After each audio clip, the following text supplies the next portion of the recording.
Selamat datang di video kali ini. Nama saya Muhammad Farhan Makusubroto dan hari ini saya akan mempresentasikan mengenai Stars in Space. Introduction. Jadi, bintang adalah bola gas yang sangat panas, atau disebut juga dengan plasma, yang masif dan bersinar di luar angkasa. Benda langit besar, sebagian besar itu terbuat dari hidrogen dan helium yang menghasilkan cahaya dan panas dari seluruh nuklir yang berputar di dalam intinya. Mereka adalah penyusun galaksi yang jumlahnya miliaran di alam semesta. Perkiraan para astronom itu bahwa di galaksi Bima Sakti ini ada sekitar 300 miliar bintang, termasuk matahari yang berada di luar bintang terdekat. So, how do stars work? Jadi, semua energi di sebuah bintang itu dibuat di pusat atau di intinya melalui proses yang melepaskan energi. Proses yang disebut fusi nuklir bintang yang melepaskan energi cahaya, energi sebagai panas dan cahaya. Ya, gaya luar yang dihasilkan oleh proses fusi diimbangi oleh tarikan gravitasi bintang ke dalam keseimbangan antara keduanya lah yang mencegah bintang runtuh atau mengembang. Ini ada gambar bagaimana cara bekerjanya.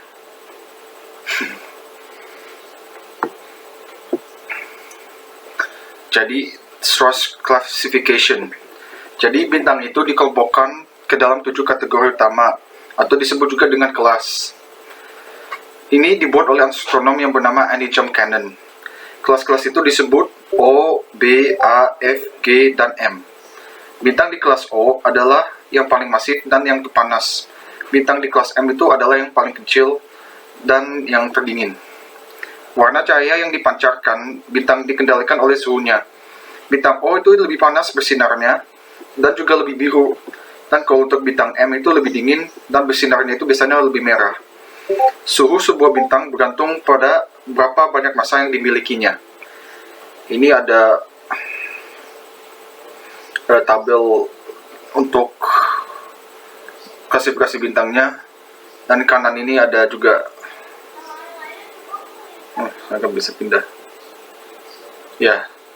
Jadi yang biru itu paling panas, jadi semakin kanan tuh semakin dingin dan semakin merah gitu. Star formation process.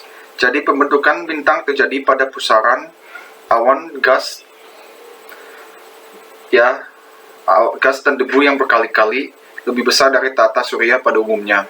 Biasanya lebih besar dari solar systemnya kita gitu. Terus yang kedua, seiring waktu suatu wilayah di dalam bintang menjadi lebih padat daripada sekelilingnya. Jadi pada titik ini gravitasi bekerja dan awan mulai runtuh dengan sendirinya. Terus lalu saat awan menyusut, pusat atau intinya menjadi sangat panas dan padat. Awan akan mulai berputar sedikit saat runtuh membentuk cakram seperti ini. Lalu pada akhirnya itu inti bintangnya ini menjadi sangat panas dan padat sehingga fusi nuklir itu bisa dimulai. Ini adalah kelahiran bintang yang sebenarnya. Lalu cahaya dan panas dan partikel yang dihasilkan oleh bintang baru menerbangkan sebagian besar awan yang tersisa. Bintang dibiarkan sendirian di luar angkasa untuk perlahan-lahan menghabiskan bahan bakar nuklirnya. Jadi beberapa juta atau miliar tahun, yaitu bakal kehabisan bahan bakar dan melewati tahap akhir masa hidupnya. Lalu star formation summary-nya seperti ini. Jadi bintang berbentuk dalam awan gas dan debu yang sangat panas yang disebut nebula. Nah, gravitasi gas dan debu di awan menarik segala sesuatu ke dalam. Awan perlahan runtuh dan ke sejumlah titik atau inti. Jauh di tengah-tengah inti ini ada banyak material padat yang tergencet dan sangat panas. Fusi nuklir adalah proses yang menggerakkan bintang. Disebut pengapian bintang karena saat itulah bintang sudah mulai besar, terus bersinar. Lalu kita di life cycle of a star. Jadi bagaimana cara bintangnya itu melalui hidupnya begitu. Jadi sebuah bintang itu selalu terbentuk di nebula, yaitu awan dan gas dan debu yang sangat besar. Reaksi nuklir di pusat atau inti sebuah bintang menghasilkan energi yang membuatnya bersinar terang. Tahap ini disebut urutan utama. Masa hidup yang tepat dari sebuah bintang sangat bergantung pada ukurannya. Bintang yang sangat masif menghabiskan bahan bakarnya dengan cepat. Ini berarti mereka mungkin hanya bertahan beberapa ratus ribu tahun. Belum mungkin lebih lama, tapi biasanya sebentar, gak terlalu lama gitu. Bintang yang lebih kecil menggunakan bahan bakar lebih lambat sehingga akan bersinar selama beberapa miliar tahun. Akhirnya hidrogen yang menggerakkan reaksi nuklir di dalam bintang itu udah mulai habis. Jadi bintang tersebut kemudian memasuki masa hidupnya. Semua bintang akan mengembang, mendingin dan berubah warna, biasanya menjadi merah raksasa. Apa yang terjadi selanjutnya bergantung pada seberapa masif bintang itu biasanya. Jadi bintang yang lebih kecil itu seperti matahari, secara bertahap akan mendingin dan berhenti bersinar. Selama perubahan ini akan melalui fase nebula planet dan fase fase white dwarf namanya. Setelah ribuan juta tahun, yaitu akan berhenti bersinar dan menjadi yang disebut dengan black dwarf. Semua bintang masif mengalami akhir yang jauh lebih energik dan penuh kekerasan. Itu yang disebut dengan supernova. Bahan-bahan yang tersebar ini dapat terkumpul di nebula dan membentuk bintang generasi berikutnya. Setelah debu hilang, bintang neutron yang sangat padat akan tertinggal. Ini berputar dengan cepat dan dapat mengeluarkan aliran radiasi yang dikenal sebagai pulsar. Jika bintang tersebut sangat masif, saat meledak ia akan membentuk lubang hitam atau disebut dengan yang kita sering lihat black hole. Life cycle stages-nya. Jadi bintang deret utama atau yang disebut dengan main sequence itu menggabungkan hidrogen menjadi helium. Jadi fusi nuklir ini terjadi jauh dalam inti bintang. Bintang itu biasanya menghabiskan sekitar 90% dari hidup mereka di tahap ini. Jadi matahari kita berjarak sekitar 5.000 juta tahun dari 10.000 juta tahun urutan utamanya. Main sequence-nya. Lalu habis itu kita ada red giant ini di sini. Ini ada prediksi kira-kira sebesar bagaimana matahari kalau udah beberapa juta tahun yang lalu kemudian. Jadi ketika sebuah bintang kehabisan bahan bakar, ia tidak dapat lagi menjaga keseimbangan gaya. Ini menyebabkan bintang bertumbuh yang bisa radiusnya mencapai 400 kali ukuran aslinya. Saat bintang mengembang, ia juga mendingin. Perubahan suhu menyebabkan bintang bersinar lebih merah. Bintang itu sekarang menjadi raksasa merah. Lalu kita ada yang namanya supergiants. Ini ada grup Orion region-nya tuh. Supergiant itu memiliki radius terbesar dari sebuah bintang yang terkenal. Mereka berevolusi dari bintang besar deret utama. Supergiant itu biasanya menggunakan hidrogen dan helium di intinya dalam beberapa juta tahun.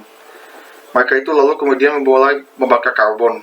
Ini berlanjut dengan elemen yang lebih berat dan lebih berat hingga bintang tersebut mengandung inti besi. Pada titik ini fusi berhenti dan bintang runtuh karena gravitasinya sendiri yang akan menyebabkan supernova. Ledakan supernova.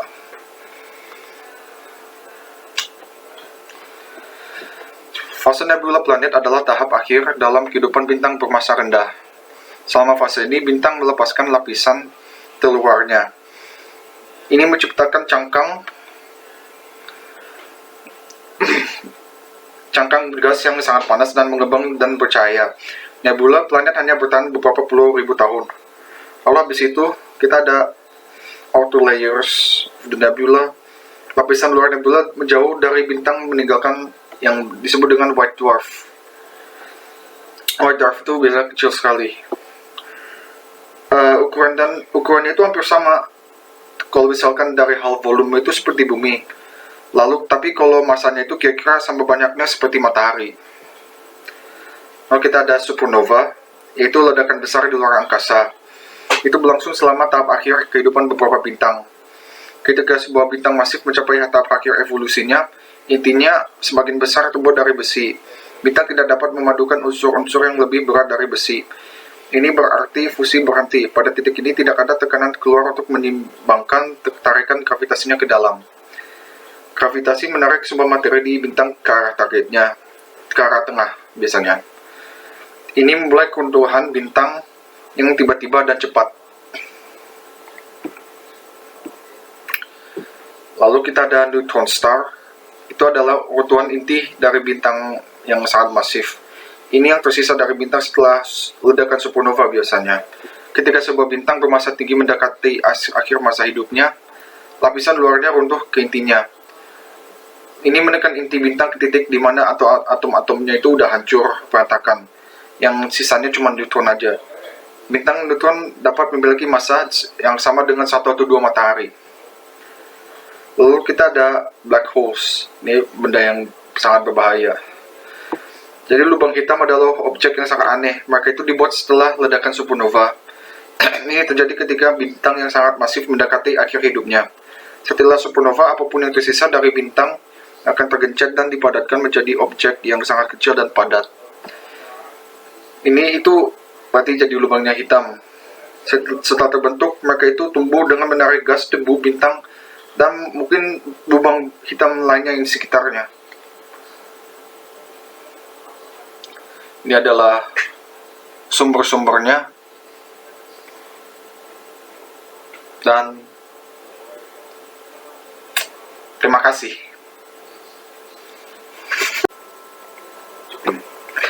Lalu saya akan kasih lihat dan menjelaskan bagaimana cara menggunakan Mendeley di Microsoft Word. Jadi pertama-tama kita harus download Mendeley Reference Manager for Desktop terlebih dahulu untuk memakainya, of course. Lalu habis itu ketika sudah mendownload Mendeley, kita bisa memasuki artikel-artikel yang kita mau mereferensi gitu.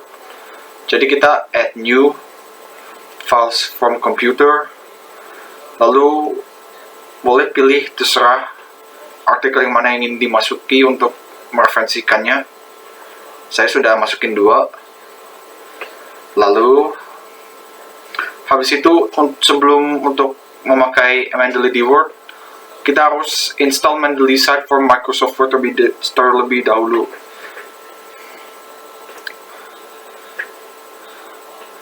Which I already did.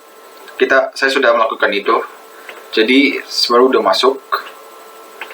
Nah, ketika sudah melakukan itu, kita sekarang ke Microsoft Word-nya.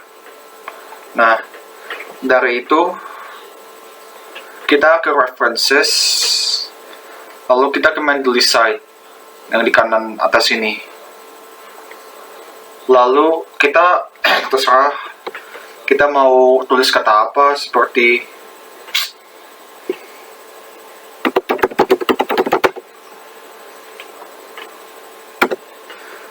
lalu tulisan yang kayak gitu di belakang titiknya.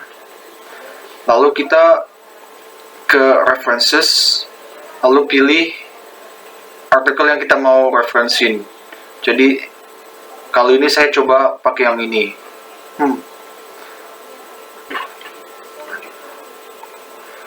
Ini kalau nggak kelihatan.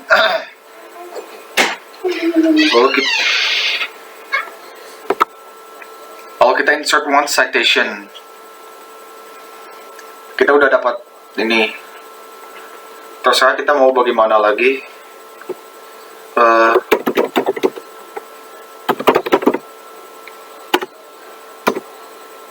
Kita coba sekali lagi pakai yang lain. Ini ya, analisis zona. Kita coba insert citation ini. Nah, kira-kira seperti itu. Jika misalkan mau lebih lengkap lagi, caranya seperti ini. Contoh ya. Oh ya, bisa pilih citation style terlebih dahulu. Saya tetap pakai ini saja. Ini tinggal insert bibliography. Jadi kira-kira seperti itu. Terima kasih untuk menonton and thanks for watching.